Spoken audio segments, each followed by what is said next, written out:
Merci, Monsieur le ministre. La parole à présent pour le groupe socialiste et apparenté est à Pierre Pribetich. Monsieur le ministre, pas de politique étrangère sans moyens de puissance, sans crédibilité des dirigeants pour se projeter, pour projeter notre influence, pour promouvoir l'Europe.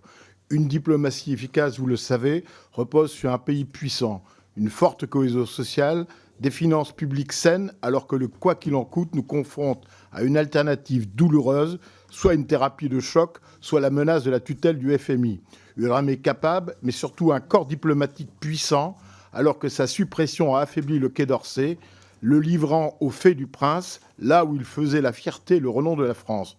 Mais plus grave, c'est l'oscillation perpétuelle de la France, de la diplomatie française, dont le président de la République reste et demeure le seul responsable. Oscillation en Ukraine, après avoir témoigné d'une complaisance inouïe, le seul à dialoguer avec Poutine durant des mois et des mois après l'invasion de l'Ukraine. Emmanuel Macron a basculé dans un autre État, un interventionnisme échevelé, débridé, allant jusqu'à même proposer l'envoi de troupes au sol, prenant même Zelensky, alors que notre aide militaire reste moribonde. Oscillation au Moyen-Orient, provoquant un tollé en Israël en appelant un boycott international des livraisons d'armes à Israël. La veille de la commémoration du massacre du 7 octobre, le même Emmanuel Macron qui proposait il y a un an de former une coalition internationale pour lutter contre l'organisation terroriste du Hamas qui continue après les viols, les massacres d'innocents, de détenir 97 otages, hésitant sur une reconnaissance immédiate de la Palestine qui pleure ses trop nombreuses 41 000 victimes innocentes. L'Espagne ouvrant la voie, la France étant à la traîne.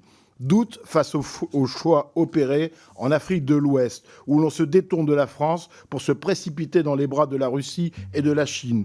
Doute face à notre position sur l'Europe, censée être le phare de son action, mise en scène par le discours de la Sorbonne, qui se matérialise par l'abandon en race campagne de Thierry Breton de notre position européenne face à la vision d'Ursula von der Leyen. Doute enfin sur le budget du gouvernement Barnier envers la politique étrangère, qui propose de réduire de manière drastique 1,34 milliard d'euros d'aide publique au développement, alors qu'il faudrait la multiplier pour éviter l'émigration forcée de ces pays en voie de développement. Doute sur notre réaction face aux manœuvres de la Chine encerclant Taïwan, préfigurant une invasion face à la catastrophe humanitaire du Soudan. Faut-il vous évoquer la trop longue liste des foyers de tension?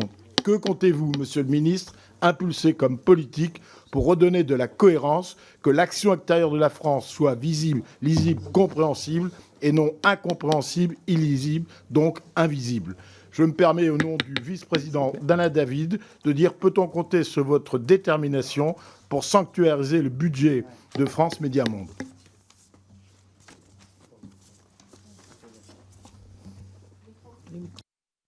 Merci, Monsieur le Président.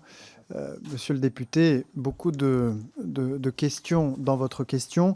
Sur le dernier point, je souhaite pour ma part que la proposition de loi organique qui a déjà circulé avant l'été, la formation du gouvernement, puisse aboutir le plus rapidement possible, de manière à ce qu'il y ait bien une affectation de ressources à France Médias Monde qui garantisse son indépendance, et notamment aux yeux de certains de nos partenaires étrangers, je pense à l'Allemagne, qui sinon priverait la France Médias Monde de ses fréquences. Sur le budget,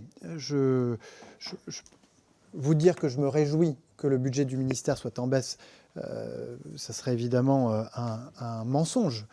Je m'en désole, mais la situation exige de la part de ce ministère comme des autres un certain nombre d'efforts. C'est pourquoi nous avons essayé de prioriser les choses en veillant à ce que d'abord les capacités, je dirais, humaines du ministère soient préservées, ce qui explique une augmentation des ETP, même si j'évoquais qu'elle est en deçà de ce que nous attendions. Préservation des moyens de transformation du ministère, de modernisation de nos services consulaires, de préservation des outils de la diplomatie d'influence. Mais ça signifie effectivement un effort demandé au programme 209, c'est-à-dire à l'aide publique au développement, avec des priorisations à faire. Et comme je disais au Président, je compte vous associer à cette réflexion, à ce travail.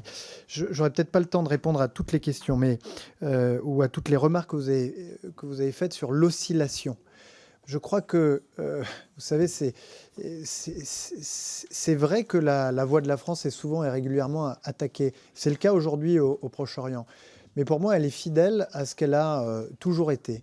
Et la France pleure les victimes civiles, quelles qu'elles soient. Et la France pleure les victimes du 7 octobre. La France pleure les victimes civiles, les innocents, les femmes et les enfants qui aujourd'hui meurent à Gaza. Et sur l'embargo que vous évoquez d'Israël, le président de la République n'a jamais dit qu'il fallait faire un embargo sur les armes ou qu'il fallait désarmer Israël. Ce qu'a dit le président de la République, c'est la France est indéfectiblement attachée à la sécurité d'Israël. Elle mobilise ses moyens militaires lorsqu'Israël est ciblé par une attaque balistique iranienne. Elle est en première ligne des efforts internationaux lorsque la sécurité d'Israël est menacée par le programme nucléaire iranien. Mais elle appelle au cessez-le-feu parce que dans l'intérêt de la sécurité d'Israël, aujourd'hui, le recours à la force doit céder la place au recours à la diplomatie et au dialogue. Et quand on appelle au cessez-le-feu, bien justement, il faut joindre les actes à la parole, pour reprendre la discussion précédente avec Mme Panot, et donc s'abstenir de livrer des armes offensives aux belligérants. Merci, Monsieur le ministre. Il reste 2 orateurs pour les groupes et je pense que vu le format, ça va être assez difficile ensuite de passer la parole. On va essayer, mais tout dépend de la capacité du ministre à rester un petit peu plus ou pas.